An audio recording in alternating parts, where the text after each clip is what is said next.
Muy buenos días. A nombre de EY le doy la más cordial bienvenida a nuestro webcast de nuestra serie dedicada a la privacidad y seguridad de la información.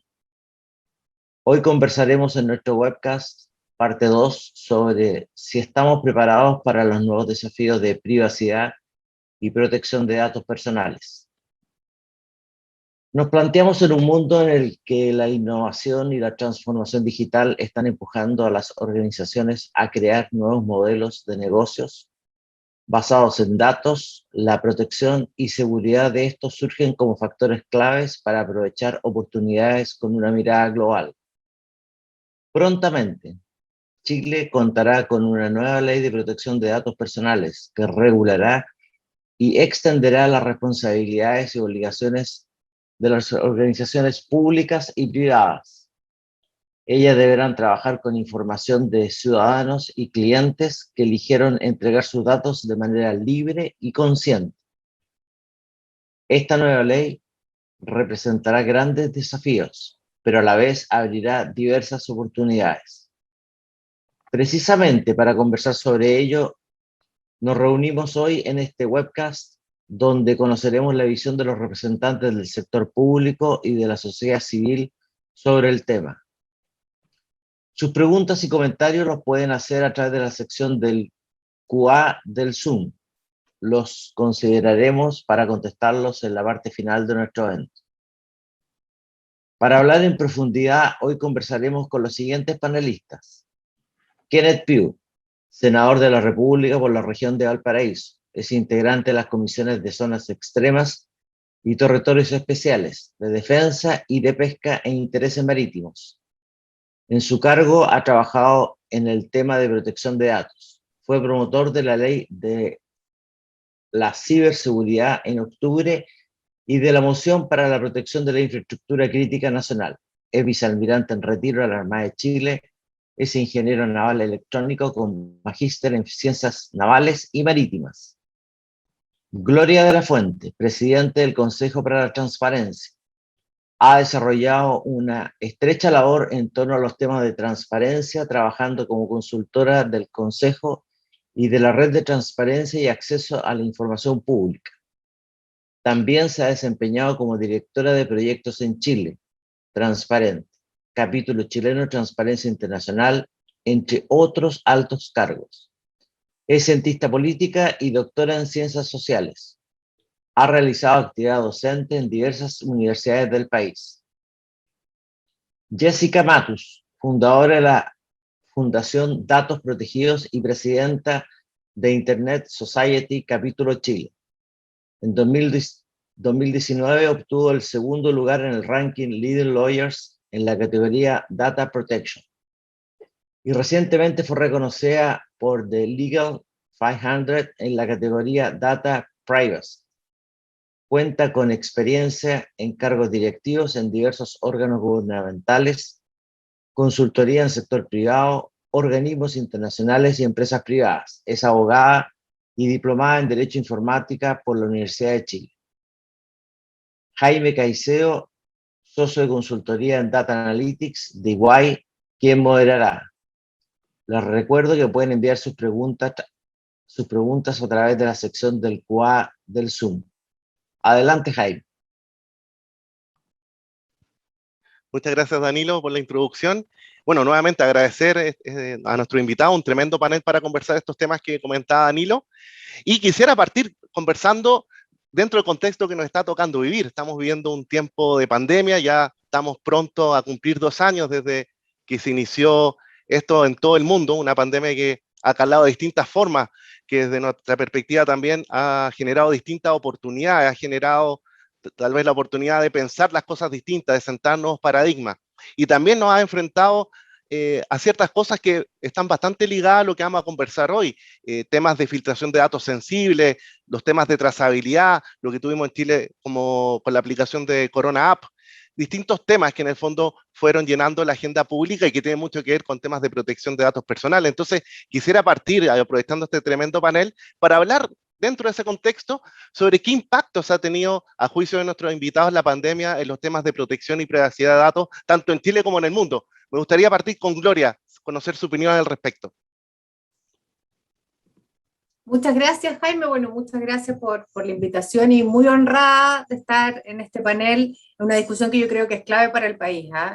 Y me gustaría tener la expectativa y la esperanza de quien introducía para pensar que vamos a tener pronto una norma en materia de protección de datos personales, pero cambio de legislatura, probablemente un cambio relevante, muy relevante que se produjo hace poquito sobre el órgano garante, puede que efectivamente haga que no tengamos normas tan pronto, aunque sin duda es muy necesaria. Ahora, dicho lo anterior, de todas maneras, y haciéndome cargo de tu pregunta, yo creo que claramente la pandemia estableció una especie de reflexión sobre los regímenes democráticos. Yo creo que este es un tema que está estrechamente vinculado con los regímenes democráticos y con aquella llamada sociedad de la vigilancia, ¿no? Donde claramente los datos se recaban para alimentar el sistema económico, el sistema político y finalmente la toma de decisiones en general. Y por eso no es menor cuando hablamos en el fondo de protección de datos, de privacidad y particularmente protección de datos personales, que por ejemplo la primera resolución de la Comisión Interamericana de Derechos Humanos el año pasado a propósito de la pandemia, en marzo del año pasado cuando recién comenzábamos en América Latina a ver y experimentar la pandemia, haya sido precisamente un par de advertencias en materia de derechos fundamentales, entre ellos sin duda la protección de datos personales. Entonces creo que hay ahí un desafío importante. Ahora, en el caso chileno, la democracia constitucional claramente ha sido limitada por el estado de catástrofe, como pasó en muchos países del mundo, y era a propósito de eso que hacía la Comisión Interamericana en el fondo su advertencia, que básicamente limita el derecho a movimiento y el derecho de propiedad, y el control básicamente de la autoridad no solo se limita al toque de queda, que lo experimentamos hasta hace muy poquito tiempo atrás, sino que también al uso de la vigilancia mediante dispositivos tecnológicos, drones, aplicaciones de monitoreo y otros sobre las que quisiera hacer referencia. Yo creo que hay claramente dos miradas en esto en tensión. Una que consiste y es consistente básicamente con el Estado democrático de derecho, y la otra básicamente que tiene que ver con estados de carácter autocrático, diríamos, y que alega ser más eficiente en el control de la pandemia. Yo creo que esas son las dos miradas que uno además puede ver en distintas discusiones que se han producido en el mundo en esta línea. Creo que la posibilidad de acceder a datos masivos de las personas puede modelar, por ejemplo, el comportamiento de los ciudadanos, incluso puede para controlar la pandemia, pero mediante mecanismos, por ejemplo, de vigilancia también existe el peligro de la vulneración de estos derechos, ¿no? Y al mismo tiempo, por supuesto, la cosa positiva que puede tener el combate a la pandemia, ¿no? Y de paso se restringen sin duda libertades políticas, como queda manifiesto, y es lo que mencionaba al principio a propósito de las advertencias de la Comisión Interamericana de Derechos Humanos. Si uno citara, por ejemplo, a Harari, que es como este filósofo judío que en el fondo es ampliamente reconocido además por sus trabajos, claramente esto significa pasar de un Estado de derecho democrático a uno vigilante que pasa a controlar, como diría, sobre la piel, ¿no? A debajo de la piel. Creo que algunos países han establecido dispositivos de seguimiento, y esto lo vimos durante los primeros meses de la pandemia, sobre todo cuando estaba instalada la crisis sanitaria. Se establecieron dispositivos de seguimiento, por ejemplo, de contactos para evitar los contagios, pero con herramientas que ayudan a recabar información sobre el comportamiento de la enfermedad, pero no sobre los usuarios, y ahí hubo algunas buenas, en el fondo, iniciativas que se aplicaron particularmente en países europeos. El problema, yo creo que en el caso chileno, y esto es nuestro aprendizaje también, eso genera grandes, en el fondo, desconfianza, ¿no? La recuperación de información, y esto está también en un marco sociopolítico un poco más complejo. De hecho, cuando el gobierno lanzó su propia aplicación, nosotros como Consejo para la Transparencia detectamos graves problemas para que esta aplicación funcionara. Por ejemplo, y en el fondo se lo hicimos ver también a la autoridad pertinente, que finalmente terminó bajando esta Corona App, que era la aplicación que en el fondo se generó. Recopilaba sin demostrar proporcionalidad con el fin, por ejemplo, el procesamiento, datos sensibles de salud y relativo a datos personales como la geolocalización, por ejemplo.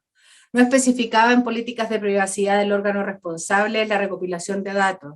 No indicaba fuente legal habilitante para el tratamiento y, por tanto, había la necesidad de fundamentar el consentimiento del usuario, ¿no? Más aún cuando se recopilaban datos de terceros, que era una cosa que permitía esa aplicación. No especificaba la fuente legal, por ejemplo, para tratar los datos de usuarios dependientes, lo que decía recién a propósito de terceros. Había problemas con la extensión de propuestas para la conservación de datos, por ejemplo, 15 años era lo que se establecía. La seguridad, la necesidad de inscripción de la base de datos, etc. O sea, había ahí una serie de disposiciones que incluso tienen una norma muy antigua en el caso chileno del año 99, sí, una disposición constitucional del año 2018 chocaba con esa realidad. Yo creo que en Chile claramente una de las cosas que nos deja, y con esto cierro, nos deja como lección la pandemia en particular, y a propósito de la necesidad de generar resguardo de derechos fundamentales, ahí donde el tratamiento de datos es necesario, pero tiene que estar bajo ciertas reglas del juego, se hace clave. Nos hemos demorado varios años en Chile, ya llevamos además más de una iniciativa legislativa en esta materia, se ha vuelto a reponer ahora una indicación sustitutiva que finalmente saca el Consejo para la Transparencia de esta iniciativa. Nosotros no tenemos problema en eso, básicamente hicimos nuestro reparo en su oportunidad, pero sí nos parece que, particularmente a propósito del aprendizaje el último año y medio, es claro y evidente que se necesita una legislación adecuada en protección de derechos fundamentales como la protección de datos personales y la privacidad. Y creemos que en Chile esto es insuficiente y no se ven señales claras todavía para que esto avance de manera sustantiva. Eso diría. Gracias. No, gracias a ti, Gloria, muy interesante, sobre todo el tema del resguardo de los derechos fundamentales y también lo que comentaste al comienzo, del Estado vigilante. Yo creo que un término que ha cobrado mucha fuerza, sobre todo al comienzo de la pandemia, donde se generaron todas estas polémicas, sobre todo en Oriente, donde lo vimos llegar primero, ¿no? Así que súper interesante. Jessica, me gustaría también conocer tu visión, tal vez dado lo que comenta Gloria, sería interesante complementarlo también con tu opinión al respecto. ¿Cómo lo has visto en estos prácticamente 2 años? Bueno, gracias Jaime. Bueno, respecto a esos impactos que ha tenido la pandemia en materia de privacidad y datos personales, es una pregunta, es una gran pregunta, porque uno podría decir que no existe una evaluación objetiva de ese impacto, por lo menos en Chile, ¿cierto? Pero uno ve con preocupación algunas cosas, como esta captura de datos sensibles de salud, son los estados de salud por COVID, y más allá de las consecuencias de eso, y el uso no solo que haga el Estado, sino que otras empresas privadas con la misma información. Entonces creo que ahí puede existir un impacto importante en las personas que desconocemos hoy. El impacto probablemente lo vamos a ver en un futuro cercano. Y esto también dio cuenta, creo yo, de varios vacíos legales en muchos países, especialmente en la región, donde Chile es uno de los países con una legislación muy deficiente, muy deficiente, que no ha permitido garantizar una protección de datos como moderna, que es lo que aspira un país como Chile, que está implementando 5G, que está regulando los neuroderechos, etcétera. Entonces, como que esto es lo básico, y este vacío legal ha tenido ese impacto. Y probablemente en el mundo, también en materia de privacidad, la pandemia le importó o supuso un retroceso.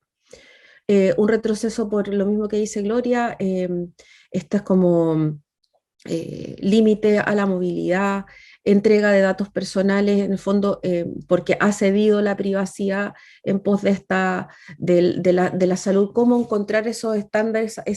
Que no es una falsa dicotomía, lo habíamos dicho en su minuto, que por asegurar la salud de las personas tenía que existir ese equilibrio entre la protección de los datos personales de los titulares y la seguridad y la salud en general. Y eso se podía hacer a través de distintos estándares que fueron entregados también mundialmente. Pensemos que al inicio de la pandemia se instalaron distintas aplicaciones, algunas que trabajaron las grandes plataformas de Internet y que venían de hecho por defecto en los dispositivos móviles. Entonces, bueno, esto ya ha ido evolucionando y yo creo que lamentablemente esta evaluación objetiva del impacto con la pandemia en protección de datos es difícil verlo porque no teníamos ni siquiera datos duros, evidencia de cómo estaba impactando la falta de una legislación en Chile. Eso creo yo. Muy interesante, Jessica. Yo creo que este tema de los vacíos legales que tú comentaste y la legislación deficiente con la cual contamos es un tema central de lo que nos motivó a convocarlos, a invitarlos a esta conversación. Más adelante, durante el panel, quiero volver a ese tema, al tema de la legislación deficiente, qué cosas faltarían para que fuera más moderna, para que fuera más potente, sobre todo en este contexto. Lo vamos a dejar ahí pendiente como pregunta para más adelante. Senador, me gustaría conocer también su opinión. Ahí Jessica, Gloria han puesto varios puntos interesantes sobre la mesa. No sé si le gustaría complementarlo de algún punto de vista. Por supuesto, Jaime, bueno, agradecer la presencia. Siempre es muy grato estar con Gloria y con Jessica, las felicito. Dos mujeres expertas, que cada una ya nos ha dado bastante. O sea, uno diría, bueno, ¿qué me queda a mí decir? Dos cosas. Primero, la pandemia congeló la economía mundial. Y este es un fenómeno no menor y confinó a la humanidad. Y la humanidad tuvo que irse encerrada y por primera vez fuimos forzados a usar Internet, nos gustara o no nos gustara. Y este es el primer cambio, yo digo, un punto de inflexión a una sociedad digital. Si esto que nos ocurrió en forma transitoria es el inicio de un proceso al cual tenemos que estar preparados, es una buena advertencia. Entonces, yo tomo la pandemia como una oportunidad en donde se comprobó al máximo, se estresó nuestro sistema, nuestras economías, tal como expliqué, se pusieron al límite, y la humanidad entera confinada tuvo que usar Internet para todo, desde la vía social, relacionarse, yo todavía me acuerdo esos Zoom con el vinito a la distancia, todas las actividades económicas, el teletrabajo que se llevó sin estar preparado para teletrabajo. Tuvimos que sacar incluso una ley que garantizara hasta la desconexión, porque había personas que se conectaban 24 horas, y los jefes llamaban en cualquier momento. Y esto que es lo que a la larga produjo una exposición a riesgo mucho más grande, porque mucha más gente se tuvo que ver forzada a conectarse para incluso postular a beneficios, sin saber usar las tecnologías adecuadamente, sin entender qué estaban haciendo, y otra gran parte quedó totalmente desconectada. Entonces la pandemia, el confinamiento nos demostró, nos desnudó una realidad de los conectados y los desconectados, los que sabían de tecnología y valoraban la protección de los datos personales y los que en realidad no entendían que necesitaban algo y que no sabían lo que estaba ocurriendo. ¿Qué hemos ganado entonces? Hemos ganado que las personas hoy están conscientes de lo que significan sus datos personales. Entonces es muy bueno que tengamos este debate porque cada vez más las personas se están dando cuenta de ese derecho, de algo que es personal. Y ahí viene quizás yo diría que la primera de las conclusiones. ¿Tenemos propiedad privada? Sí. ¿Todos tenemos propiedad privada? Por supuesto. ¿Y cuáles? Los datos personales. Los datos personales entonces constituyen la esencia y la esencia de la vida. Entonces dejó de ser un derecho mercantil y pasa a ser un derecho humano porque caracteriza a la persona, su vida privada digital, su vida digital completa está ahí. Y eso las personas lo han ido entendiendo, han entendido que esto es mucho más y le están tomando el peso. Si hay algo que nos permitió la pandemia fue que las personas se dieran cuenta del valor de la tecnología, pero lo más importante, el resguardo de su propiedad privada. Si ellos entregaron datos para un fin específico con un consentimiento, esperan que se cumpla ese contrato y que esos datos sean usados para ese fin. ¿Qué nos falta? Y ahí, como decía Jaime, bueno, toda la institucionalidad. Yo solo les puedo agregar que la semana pasada fuimos invitados a España, la presidenta del Senado me pidió que la acompañara, y dentro de las visitas que tuvimos fue una agenda digital muy potente. Estuvimos en el Encuentro Nacional de Ciberseguridad en León, estuvimos en el Instituto de Ciberseguridad Español viendo el caso español y terminamos la visita el día viernes en la Agencia Española de Protección de Datos Personales, el mismo día que se designaba la nueva directora. Entonces fue una visita bien contundente, centrada en temas digitales, en hacia dónde va el Estado español. La secretaria de Estado de Digitalización e Inteligencia Artificial, Carmen Artigas, nos explicó precisamente hasta dónde se puede llegar sin vulnerar la privacidad de las personas, pero usando la data para tomar mejores decisiones. Y aquí está nuestro gran dilema. Estos datos se requieren para los sistemas de decisiones automatizados que tienen que tener algoritmos éticos y por eso la transparencia algorítmica es fundamental. Tiene que estar garantizada en la misma ley y tiene que permitirle al Estado tomar buenas decisiones, protegiendo los derechos de las personas. Ese es el proceso en el que nos encontramos. Yo creo que la pandemia va a ser recordada obviamente por la tragedia sanitaria, pero por el fuerte impulso que le dio al mundo digital, que nos permitió entender y aprender de muchas cosas en la marcha. Tenemos que sacar de esto las conclusiones, corregir, las lecciones aprendidas son aquellas que obtenemos cuando corregimos las cosas definitivamente, y obviamente nuestro sistema jurídico completo está obsoleto, o sea, aquí tenemos que avanzar. Yo tengo la suerte ahora, cuando me retire, me convocaron, hoy sesiona la Comisión de Hacienda, la presidenta del Senado, que es presidenta de la Comisión de Hacienda, citó, para precisamente avanzar. Ella quedó con mucho conocimiento y muy motivada para sacar adelante. Yo espero que del Senado salga luego. Ese es el compromiso, Gloria, para que podamos tener una discusión rápida en la Cámara de Diputados y ojalá tener la Ley de Protección de Datos Personales lo antes posible.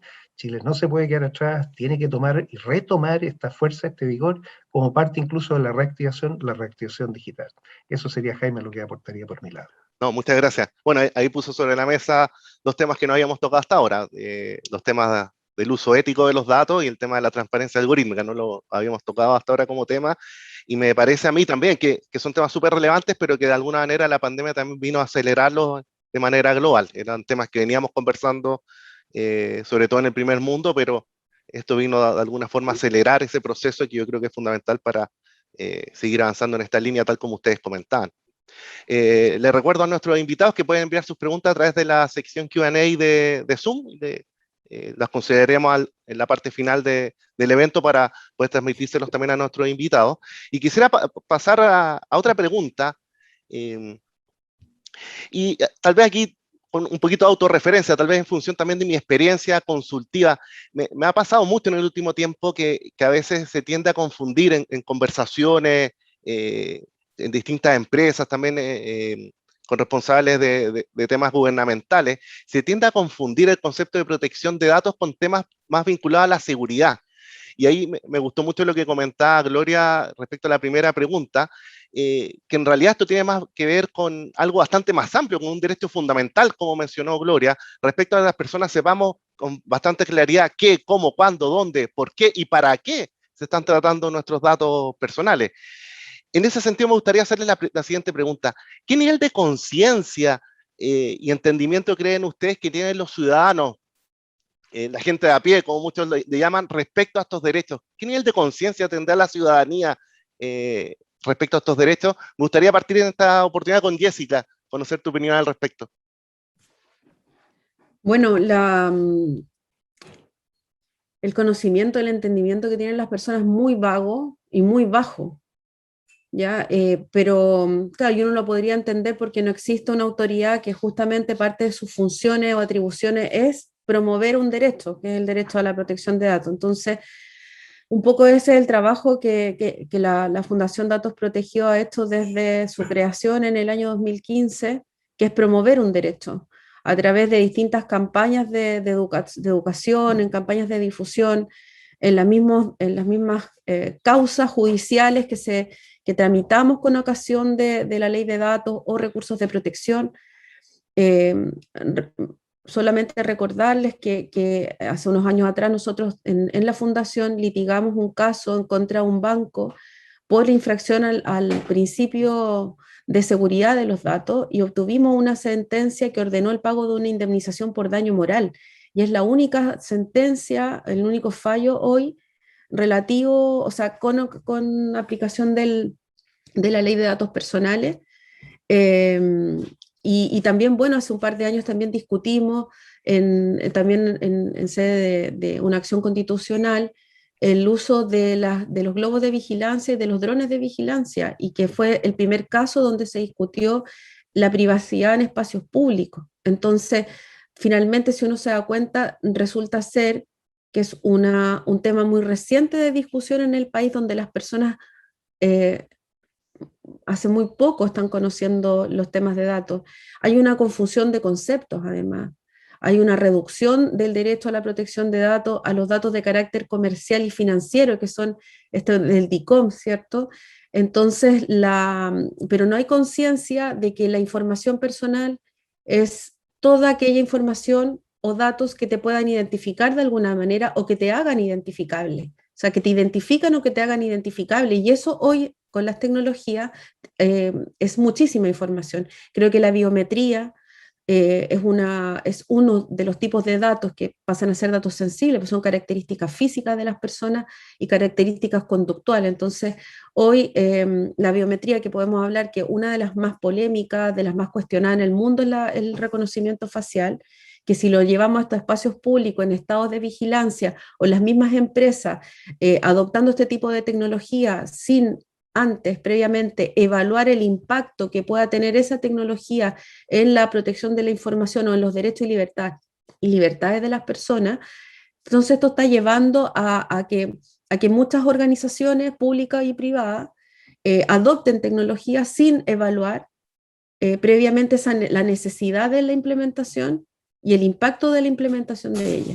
Entonces, mientras tú tengas ciudadanos que no están ni empoderados ni tengan el conocimiento, bueno, es difícil cómo seguir avanzando, pero yo creo que no solo el nivel de conciencia y entendimiento o el conocimiento que puedan tener los ciudadanos respecto a este tipo de derechos, sino que además existe una falta de profesionales que conozcan estos temas, pero muy alto. Profesionales, no solo abogados, estoy hablando también de periodistas, comunicadores. Entonces, esto es un tema que es transversal. Las tecnologías y su impacto debieran ser conocimientos que estén presentes en todas las carreras. O sea, de hecho, el senador que estuvo ahora recientemente en España, ahí en INCIBE, el INCIBE hace años atrás hizo una contratación masiva de profesionales donde contrataron filósofos. Y ahí un poco como enganchando con el comentario también de Gloria. O sea, hoy necesitamos filósofos, sociólogos, comunicadores, abogados, todos discutiendo sobre el impacto que tienen las tecnologías en este tipo de derechos como la privacidad. Porque finalmente lo que vino a hacer la pandemia fue demostrarnos que la privacidad es el pilar fundamental de la era digital. Eso. No, muy potente lo que acabas de decir, Jessica. Yo estoy completamente de acuerdo. Comulgo mucho con lo último que dijiste también.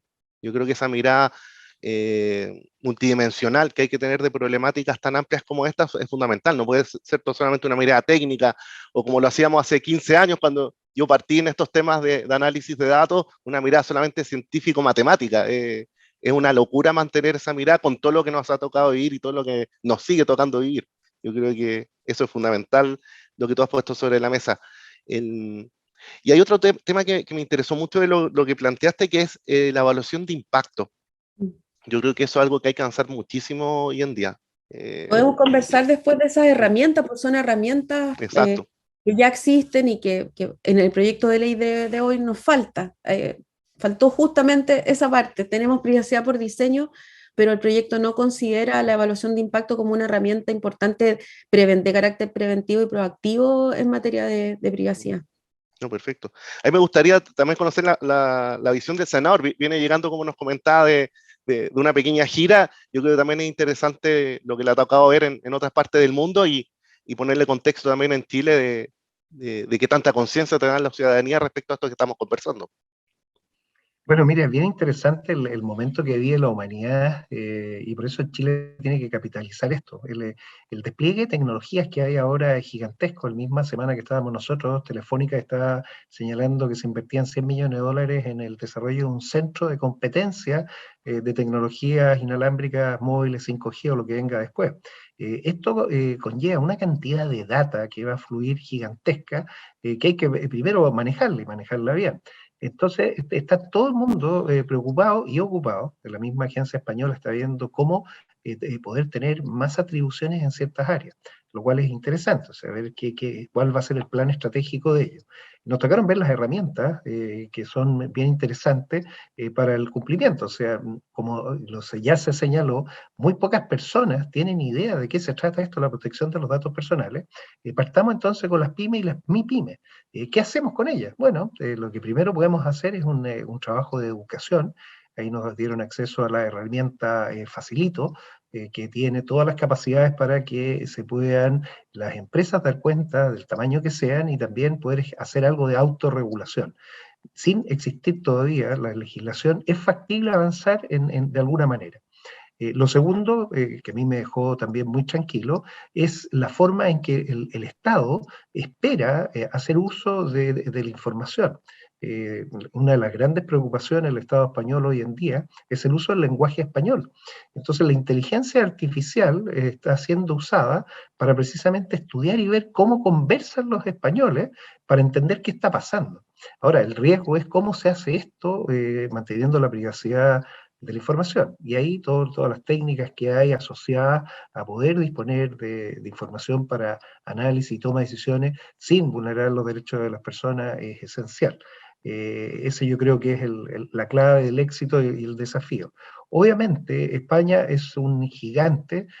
Jessica mencionó el Instituto de Ciberseguridad, ya van en la 15ª versión del encuentro nacional. Nosotros hemos hecho 4 veces solamente actividades de ciberseguridad, o sea, podríamos decir, estamos 11 años atrasados, por poner una cifra medible y concreta. Y es totalmente multidimensional.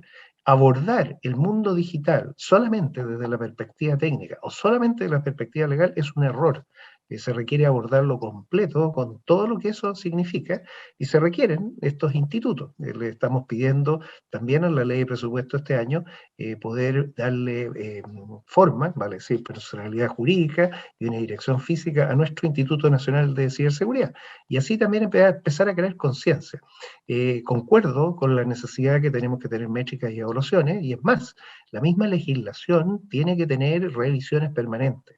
Esto es casi un acuerdo con muchos parlamentos, hemos estado reunidos con otros parlamentos para hacer todas las evaluaciones ex post, para verificar que efectivamente esto va avanzando bien.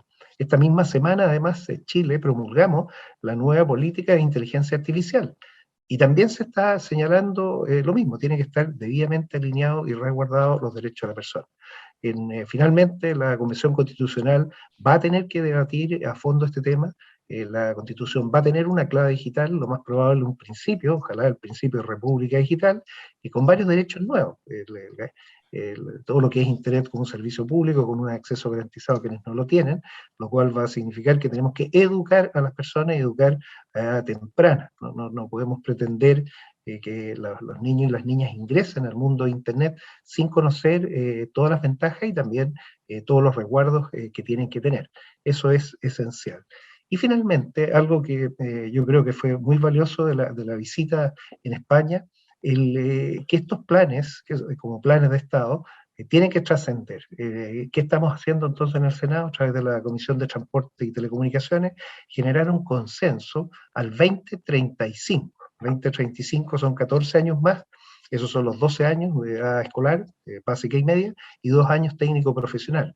O sea, es una generación nueva que tiene que salir, que tiene que ver cómo somos capaces de transitar a un mundo bastante más digital, pero centrado en las personas. La transformación digital es centrada en las personas, tiene que tener ciberseguridad, la protección de los datos personales va a ser esencial. Ese es el producto que espera entregar esta comisión, yo creo que en marzo del próximo año, la estrategia Chile Digital 2035, que ojalá le sirva a los 3 próximos gobiernos, porque tal como señalé, todas estas transformaciones profundas requieren un esfuerzo a largo plazo, un esfuerzo de Estado, Jaime. Perfecto. Muy interesante lo que comentó, autorregulación y el vínculo que hizo con la Convención Constituyente, yo creo que es clave también. Gloria, no sé cómo te gustaría complementar, ahí tanto Jessica como el senador pusieron varios puntos sobre la mesa, ahí no sé si te gustaría profundizar alguno o aportar alguna visión distinta. Un par de cosas. Primero, datos, porque nosotros en la encuesta nacional de transparencia y protección de datos personales que hacemos anualmente, medimos algunas cosas que tienen que ver con conocimiento y percepción de las personas sobre la protección de datos, y ahí ya tenemos algo de información. No es una evaluación de impacto sin duda, porque además una legislación nueva debiera contemplar algo así, tal como señalaba Jessica, pero ya tenemos al menos algún sondeo que creo que refuerza una idea, les voy a señalar inmediatamente, refuerza una idea que es fundamental. Esto no es un tema que esté encapsulado en aquellas personas que son expertos en materia digital. Esto es un tema que preocupa a la sociedad, y creo que la mirada que corresponde darle es protección de derechos fundamentales, que creo que es donde está la clave para poder tener una política pública que sea más comprensiva. Les cuento algunos de los datos, entonces, porque creo que puede ser interesante para ponerle contexto a esta discusión. A ver, la encuesta, como decía, nacional de transparencia nuestra señala que solo el 17% de las personas, esta es una encuesta nacional, probabilística, por lo tanto tiene altos grados de confianza, digamos, en los datos.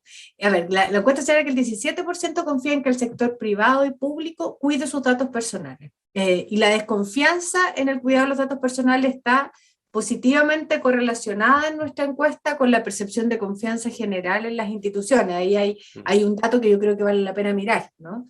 Es decir, quienes indican en general confiar de manera general en los sectores público y privado también indican confiar en el cuidado que se hace de sus datos. En un marco de desconfianza en general, por supuesto, esto es un dilema, ¿no?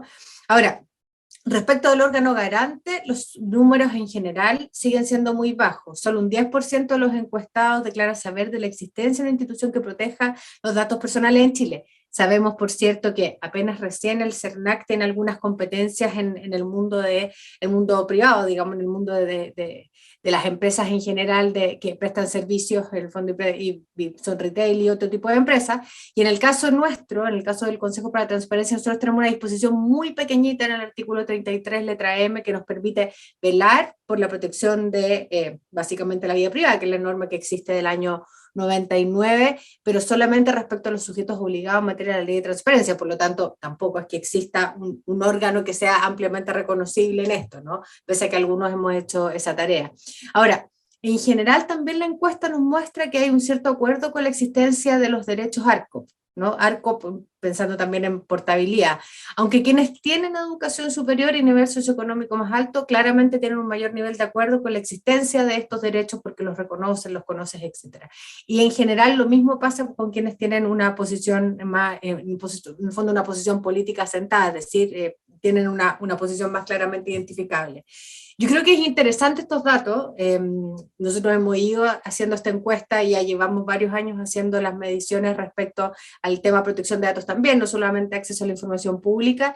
Y una de las cosas que hemos ido reflexionando en el último tiempo, a propósito además de la experiencia que hemos tenido en materia de protección de datos, como decía, a partir del artículo 33, letra M, en el fondo que nos da competencias muy limitadas, pero al fin y al cabo nos da competencia, y la misma discusión que hemos seguido en torno a esta materia en el proyecto, en los sucesivos proyectos de ley, o más bien los cambios que ha habido en la legislación que existe hoy en día. Y mirando hacia el futuro es que primero, claramente, Chile ha ido generando algún tipo de legislación, pero esto requiere una mirada de ecosistema de seguridad de la información, ¿no? Y seguridad de los datos en general. Una mirada, vamos legislando por un lado, en el fondo, y no avanzamos, como muy bien decía Jessica, por este otro lado, que es muy sustantivo. Esto uno, la ausencia de una ley en materia de protección de datos personales es el único compromiso incumplido desde nuestro ingreso a la OECD. Por lo tanto, pasa a ser muy relevante, y ahí creo que hay una cuestión fundamental.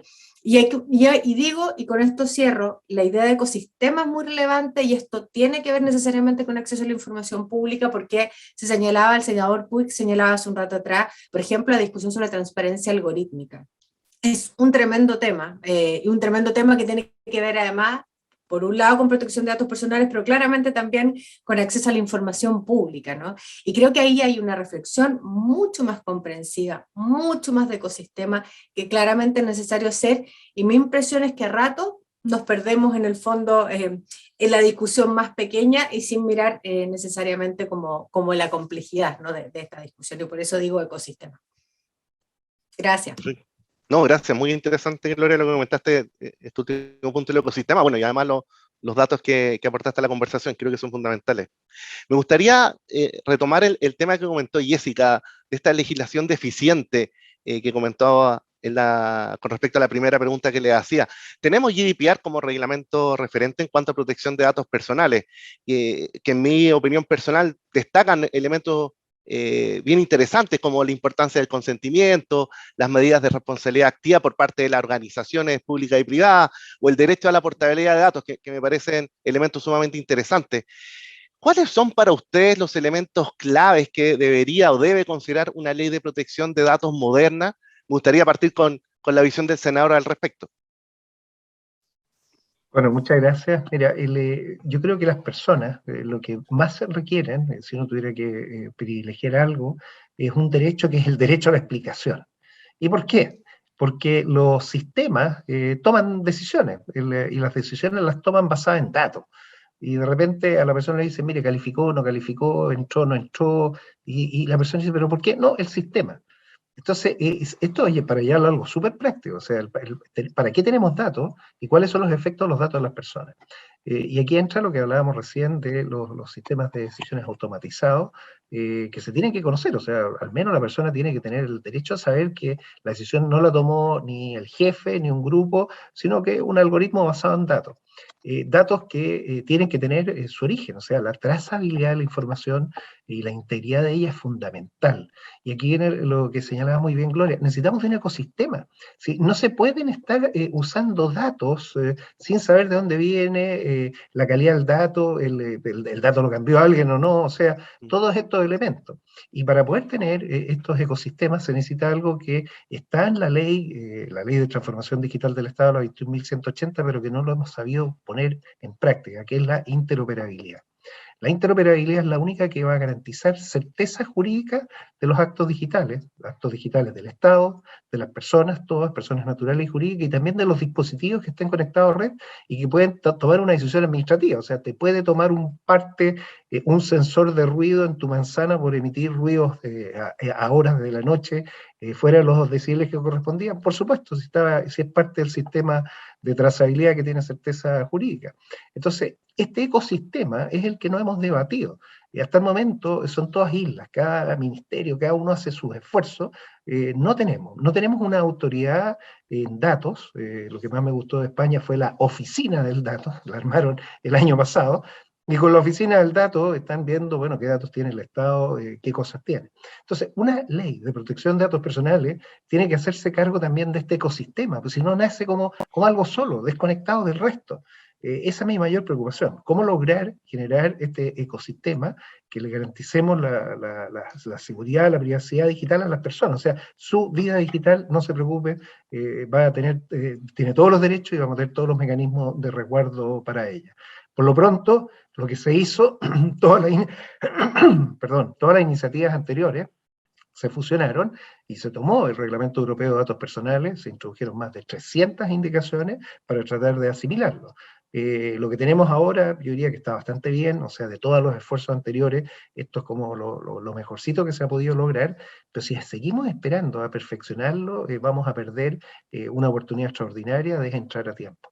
Yo entonces soy de la postura de avanzar, incluso con la indicación sustitutiva que tenemos, para poder llevar a la sala, de discutirlo, debatirlo, si es necesario agregarle alguna indicación más y votarlo para que pase a su segundo trámite legislativo. Eso sería lo que yo esperaría, Jaime. Perfecto. Muy interesante lo que comentó, interoperabilidad, otro concepto que no habíamos puesto sobre la mesa hasta ahora. Gloria, ¿qué aspectos te parecen clave respecto a una legislación moderna de protección de datos personales? A ver, me basaría primero como en lo que hemos visto como la experiencia internacional de organismos que hacen esta tarea y la hacen de manera bien, y en el reglamento europeo, que yo creo que es clave para inspirar algunas cosas. Y menciono solo un par de cosas que me parece que son insoslayables. Primero, creo que es clave, y esto lo establece el reglamento europeo, la autonomía del órgano garante. Es decir, para garantizar efectivamente la protección de datos personales. Ponía el ejemplo de lo que nos había ocurrido la pandemia y lo que en este caso el Consejo para la Transparencia hizo para observar aquellas cosas que tenían que ver con las medidas sanitarias, el combate a la pandemia, una aplicación que no cumplía con varios de los estándares de una legislación que es antigua, pero que incluso en eso se cometían varios errores, ¿no? Y por lo tanto, la autonomía del órgano garante es fundamental para que ésta tenga suficiente libertad para poder realizar labores sin injerencias políticas en sus decisiones y ejercicio de sus facultades. Esto es una independencia o una autonomía que no es solamente de carácter, en el fondo, de carácter del propio órgano garante, digo, que tenga que ver con autonomía de la gestión administrativa, que se separe del ciclo político, que en el fondo efectivamente esté compuesto ojalá por un órgano colegiado donde existan y se garantiza además la autonomía de sus consejeros, sino que también, y me parece muy clave, que exista autonomía presupuestaria. Muchas veces, en el fondo, países que incurren en malas prácticas con este tipo de órganos garantes lo aprietan a través de la cuestión presupuestaria, y creo que esto es muy clave porque un órgano que garantiza derechos tiene que tener autonomía e independencia para poder funcionar. Luego, facultades fiscalizadoras y sancionatorias, yo creo que esto es clave. Un órgano en general que protege derechos fundamentales, y esto no es nuestra experiencia desde el acceso a la información pública, pero que puede no tener actividad o facultad fiscalizadora sancionatoria, la verdad es que pasa a ser en muchos casos letra muerta, porque no hay disuasivos adecuados para poder cumplir la tarea. Entonces, facultad fiscalizadora sancionatoria de todas maneras. Capacidad de fiscalizar a entes públicos y privados. También es muy clave esto, porque lo hemos visto en el mundo público con muchas limitaciones, existe, pero no existen mecanismos de sanción. Jessica mencionaba un caso emblemático en el fondo hace años atrás, pero hoy en día en el fondo no existe la posibilidad real de poder fiscalizar, ¿no? Es más bien que la persona afectada, que tiene además un montón de inconvenientes para poder ir y ejercer su derecho. Creo que los órganos garantes en ese sentido, en materia de protección de datos personales, tienen que poder fiscalizar a entes públicos y privados, y por lo tanto se les debe otorgar herramientas en esa línea.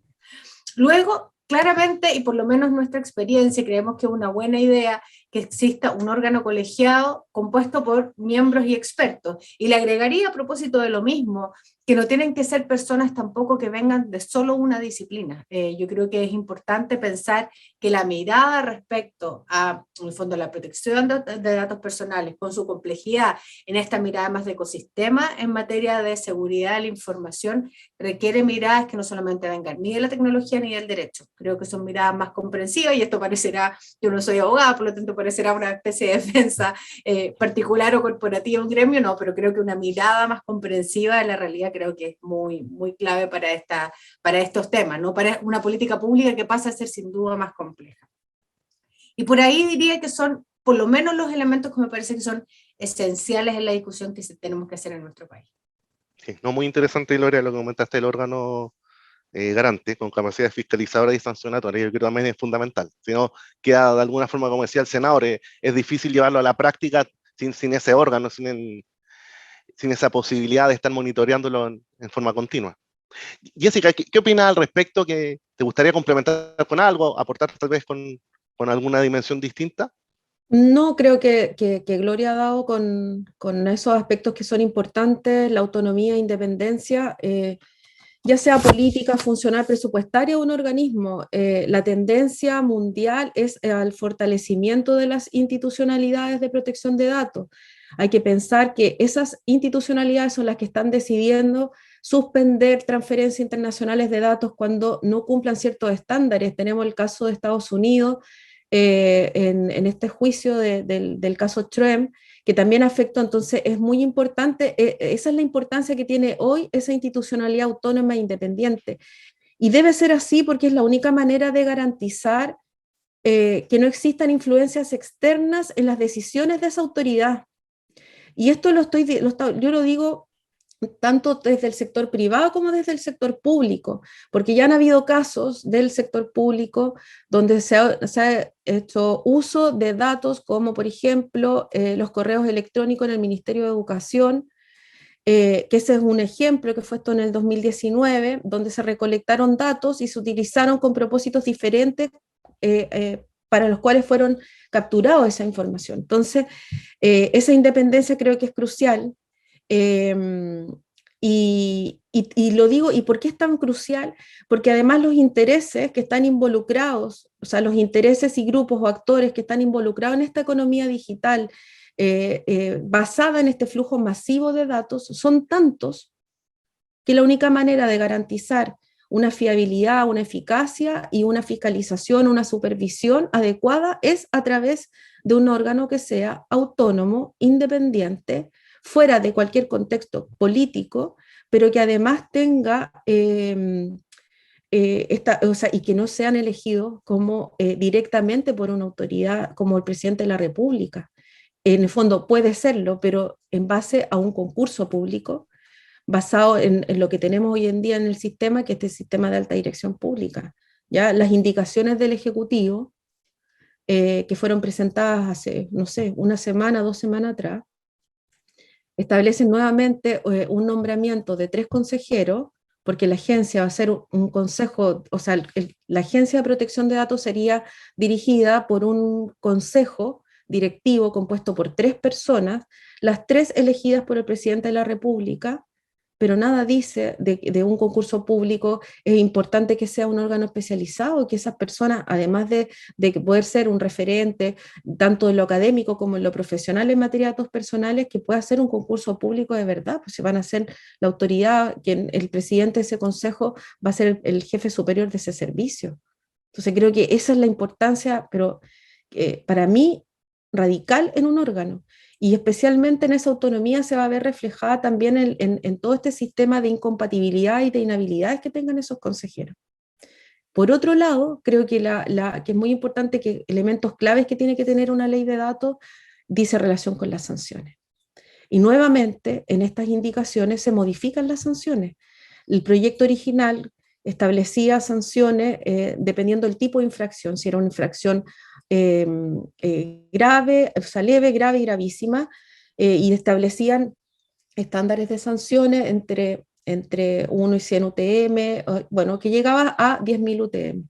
Hoy eso también fue modificado en estas indicaciones. Habría que analizar un poco más con profundidad cuál es el impacto de que las sanciones hoy no estén establecidas por niveles que sean por graves, leves, graves, gravísimas, sino que una sanción de que dice, podrá la agencia sancionar hasta 10.000 UTM y que si hay reincidencia podría aumentarse hasta 3 veces. Y dentro de los criterios que prudencialmente la autoridad de datos debería considerar está la gravedad del hecho, pero también está la capacidad económica del infractor. Entonces creo que aquí hay que entrar a mirar con un poquito más de hacer un zoom en estas modificaciones y entender también por qué estos consejeros que se están proponiendo, uno dura 6 años, el otro dura 3 y el otro dura 1 o 2. Entonces hay esa diferencia que también creo que habría que analizar. Y bueno, finalmente creo que discutir en el Congreso esos aspectos. Y yo creo que teniendo en consideración lo que las normas del Reglamento Europeo de Protección de Datos, esas herramientas de carácter proactivo que yo te señalaba, Jaime, y preventivo, como las evaluaciones de impacto en materia de privacidad, que es lo que faltó en el proyecto de ley. Hay otros aspectos que tienen que revisarse. Uno es los datos sensibles y que hayan eliminado además los hábitos personales como datos sensibles. Creo que eso también es importante, y la fuente de acceso público o esa información que está disponible en fuentes de acceso público como una base de legalidad para el tratamiento de los datos, que me parece que no tampoco corresponde para una ley moderna de datos personales. O sea, creo que eso también es fundamental. Perfecto, te agradezco, muy interesantes los puntos de vista sobre la mesa, Jessica. Oye, se nos está pasando volando la mañana, nos quedan pocos minutos, pero no quiero dejar de hacerle una pregunta respecto a las oportunidades, así que ahí de alguna forma se ha venido hablando bastante en el último tiempo respecto a que Chile tiene una oportunidad de transformarse en un polo de prestación de servicios digitales. De esto el senador algo comentó al respecto, donde un marco de protección de datos adecuado podría abrir la posibilidad de desarrollar una industria de datos en el país. Incluso hace un par de semanas, el presidente Sebastián Piñera se refirió a la necesidad de avanzar hacia una ley de protección de datos que sea pro inversión y pro crecimiento. ¿Qué opinión les merece esto? ¿Qué oportunidades creen ustedes que pueden surgir para las empresas, para las startups que tantas buenas noticias nos han dado en la pandemia, con un buen marco de protección de datos? Me gustaría partir con Gloria, su visión. Como les digo, nos quedan pocos minutos, pero no quería dejar de hacerles esta pregunta por la relevancia que puede tener también para los espectadores. Sí, muy cortito. Yo creo que, a ver, el presidente de la República anunció, nosotros no conocimos el proyecto hasta varios días después, entonces tuvimos una mirada después y compartimos algunas de las señales que plantea, yo creo, Jessica, que hay que mirar con más detención, ¿no? Respecto a aquellas cosas que son parte de esta indicación sustitutiva. Ahora, yo creo que los fines anunciados por el presidente sobre el proyecto de ley de protección de datos son loables en sí mismos, ¿no? Atendía claramente la necesidad de poder dotar de fuentes de empleo y de reactivación económica en áreas que son distintas a las tradicionales en Chile, por lo tanto, además en un escenario que va a ser desafiante hacia el futuro, en una situación de crisis económica que nos va a dejar probablemente parte importante de la pandemia, que hemos visto sin duda en el mundo, pero en Chile también aquella afectación creo que es clave, ¿no? Ahora, yo creo de todas maneras que aunque esto sea una oportunidad de negocio, de empleo, de reactivación económica en áreas distintas y que vale la pena que exploremos como país, creo que esto no nos puede distraer de esta idea de que los derechos fundamentales de las personas en materia de tratamiento de datos pueden verse afectados y por lo tanto hay que generar las garantías suficientes y el foco debiera estar puesto claramente en el respeto a estos derechos fundamentales, porque claramente un ecosistema en materia de seguridad de datos y el criterio jurídico de las fuentes uniformes debieran estar claramente en primer lugar, ¿no? Creemos que esa es básicamente una democracia también sólida que garantiza esta mirada de protección de derechos fundamentales sin, por cierto, dejar o abandonar la proinversión o el progresimiento, que es como se ha planteado este proyecto. Y ahí creemos que es fundamental, de nuevo, parte importante de lo que el reglamento europeo ha sostenido es justamente en esa mirada, ¿no?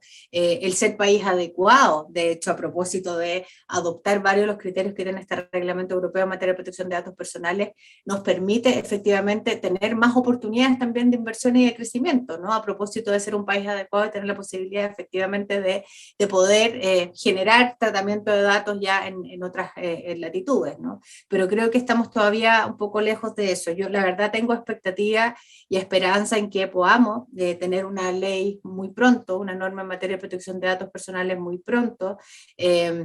no sé si en esta legislatura, y nos podrá decir más el senador o no, dado lo que ha sido el tránsito de esta discusión legislativa, lo mucho que se ha demorado y lo poco que le queda a esta legislatura en particular, quién sabe si vamos a poder tenerla en este periodo, pero lo cierto es que Chile necesita una norma en esta materia, por los ejemplos incluso que hemos dado en esta sesión, en esta oportunidad, en este seminario, ¿no? Perfecto. Jessica, no sé qué te gustaría aportar al respecto, qué visión te merece esto que yo les comentaba. Yo creo que las empresas más pequeñas tienen un problema más grave que tiene que ver con su propia transformación digital y sus habilidades digitales. Entonces, para mí, si me preguntan cómo lo puede permitir, o sea, primero hay que fortalecer desde ahí. O sea, hay algunos proyectos, a mí me está tocando participar en un proyecto de fortalecimiento de capacidades digitales de emprendedores, de MIPYMES, ya que se llama MIPYME Lab, que aprovecho de mencionarlo para que las empresas puedan hacer ¿cómo se llama? Pasar a completar un formulario, hacer que en el fondo completar un instrumento para poder detectar en qué nivel de madurez de transformación digital se encuentran. Creo que eso es lo primero. Incluso hay muchas empresas que todavía no entienden que dentro de su propio modelo están tratando datos y que esos datos tienen que ser capturados de cierta manera y eliminados también de cierta manera, si es todo el ciclo de vida de un dato. Entonces, un poco entendiendo desde ahí, desde esas capacidades, yo creo que no podemos seguir a tratar de avanzar o entender que ellos van a poder surgir o hacer mucho con un marco claro, con un marco jurídico claro. Por supuesto que todas las empresas y las personas van a tener claridad de qué es lo que hasta dónde pueden llegar y qué es lo que pueden hacer y hasta dónde pueden reclamar también. Pero si no se fortalece desde esas habilidades, desde esa transformación digital, va a ser bien difícil. Perfecto. Senador, no sé qué opinión le merece esto. Mira, un comentario final, el que no se digitaliza desaparece. Mira, esto parece un medio, pero es que eso va a ocurrir. Microsoft va a instalar una región Azure, están llegando 3 data centers con ello, Oracle su segundo, Huawei otro más. La cantidad de servicios digitales que el país puede dar a terceros, no solo al país, es muy grande. Se está planificando el cable de fibra óptica Humboldt por Nueva Zelanda y Australia. O sea, Chile puede ser un hub digital real. Necesitamos, como muy bien decía Jessica, partir con competencia y conocimiento a edad temprana. Y también, como muy bien lo dijo Gloria, con un ecosistema robusto. Si no, esto no va a servir. Hay oportunidad, por supuesto, se están dando las condiciones, el mundo sabe que va a lo digital, todo lo que se pueda conectar se está conectando, estamos llegando con fibra óptica hasta los lugares más increíbles, yo quiero llegar a todas las caletas de Chile, iluminarlas. Entonces, el acceso no va a ser problema. Servicios en la nube, estamos viendo que van a haber una cantidad increíble, pero tenemos que transformar a las personas. La verdadera transformación digital es transformación de personas, para mejorar su calidad de vida, para que vivan seguras, no vivan observadas, no vivan con el pánico de este Estado controlador que sabe todo lo que yo estoy haciendo, o cualquiera, las empresas que saben todo lo que yo necesito y cómo se adelantan. Eso es lo que no queremos. Para eso, un marco regulatorio moderno, flexible, y que en el tiempo se vaya adaptando, ¿no? El trabajo, si hay algo que aprendimos, no podemos dejar pasar tanto tiempo. Ojalá cada 4 años hagamos revisiones en ciertas leyes. ¿Por qué? Porque son muy importantes. Yo solo que quería comentar, agradecer nuevamente la invitación y saludar a Jessica y Gloria. Un placer de estar con ustedes nuevamente. No, muchas gracias a ustedes por acompañarnos. Nos llegaron preguntas, la mayoría de las preguntas que nos llegaron las fueron contestando ustedes mismos en sus ponencias, en sus distintas explicaciones. Muchas hacían referencia a oportunidades, desafíos, y para cerrar nos queda un minuto, tal vez en una frase, sobre todo por estas preguntas que hablan más de los desafíos. ¿Cuál creen ustedes que es el principal desafío para el próximo año, para el año 2022, en cuanto a protección de datos personales en Chile? En una frase, y con eso ya vamos cerrando, y agradecerles por su presencia también. Ahí, senador, usted nos avisó, está corto de tiempo, me gustaría partir con usted. Chuta, en una sola frase. O en una idea, ¿cuál será el principal desafío a su juicio con todo lo que le ha tocado ver, sobre todo en este año? Mira, el principal desafío es que los legisladores entiendan en lo que estamos legislando. No se puede legislar en el siglo XXI si no tienes conocimientos profundos. Y esto es para todos, no solo la ley de protección de datos, otra ley que hay de plataforma. el entender qué efectos tiene sobre la persona es lo más importante para mí. Perfecto. Jessica, ¿cuál ves tú que es el principal desafío para el 2022? Para mí el principal desafío es que el Congreso de una vez por todas se ponga de acuerdo, porque llevan 15 años poniéndose de acuerdo. 14 años desde el año 2008, que fue el primer proyecto de ley que se presentó para modificar la ley de datos. 14 años me parece más que suficiente para ponerse de acuerdo en algo en que todos están de acuerdo. Entonces, cuando me preguntan desafíos, digo, bueno, ya, o sea, el Parlamento tiene que hacer, los parlamentarios tienen que hacer su trabajo, porque si esto ya es impresentable. Yo creo que estamos en un momento crítico. Esa es mi opinión, creo que es el principal desafío, y es un desafío bien importante para el año 2022, entre pandemia, proceso constituyente y todo. Creo que es el desafío ahora. Sí. Pero el contexto, pero ojo que también vamos a tener que esperar qué pasa con la discusión, porque probablemente también en la discusión que se dé en la constituyente podamos estar pensando en que la autoridad que necesitamos hoy, por el impacto que están teniendo las tecnologías en materia de privacidad y datos, deba ser un órgano tal vez, digo, autónomo constitucional. Perfecto. En el fondo, ves como el principal desafío a cerrar este ciclo que vas a extender por 15 años, en el fondo. O sea, si es que logran cerrarlo después de 15 años, probablemente sí lo quieran hacer con una autoridad de estas características como la que estamos conversando, pero probablemente la importancia que tiene hoy día la tecnología y el impacto que va a tener en la sociedad en el futuro mundial es que el órgano de verdad sea un órgano independiente y autónomo, y eso solamente lo pueda dar una autonomía constitucional. Perfecto. Gloria, principal desafío para el 2022.